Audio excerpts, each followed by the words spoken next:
Electoral College, United States. Abstract.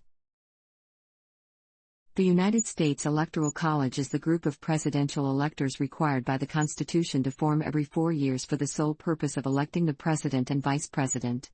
Each state appoints electors according to its legislature, equal in number to its congressional delegation, senators and representatives. Federal office holders cannot be electors. Of the current 538 electors, an absolute majority of 270 or more electoral votes is required to elect the president and vice president. If no candidate achieves an absolute majority there, a contingent election is held by the United States House of Representatives to elect the president, and by the United States Senate to elect the vice president. Currently, the states and the District of Columbia hold a statewide or district-wide popular vote on Election Day in November to choose electors based upon how they have pledged to vote for president and vice president, with some state laws against faithless electors. All jurisdictions use a winner-take-all method to choose their electors, except for Maine and Nebraska, which choose 1 elector per congressional district and 2 electors for the ticket with the highest statewide vote. The electors meet and vote in December, and the inauguration of the president and vice president takes place in January. The appropriateness of the Electoral College system is a matter of ongoing debate. Supporters argue that it is a fundamental component of American federalism by preserving the constitutional role of the states in presidential elections. Its implementation by the states may leave it open to criticism. Winner-take-all systems, especially in populous states, may not align with the principle of one person, one vote.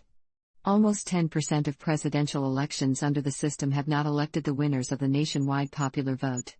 Critics argue that the Electoral College system is less democratic than a direct popular vote and that the college violates the democratic principle of one person, one vote.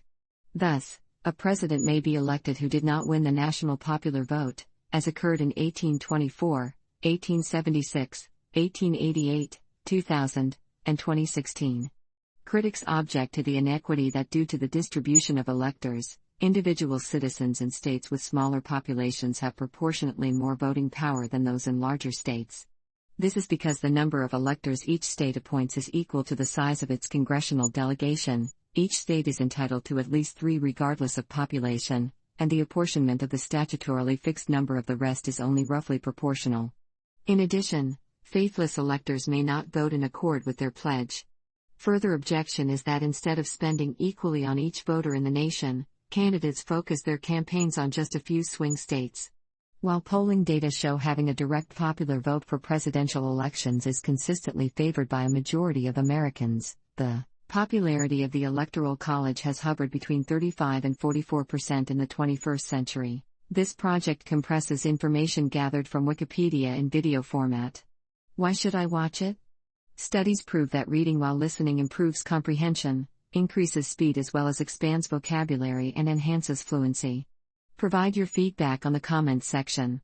Support the channel by subscribing and liking the video. Thanks.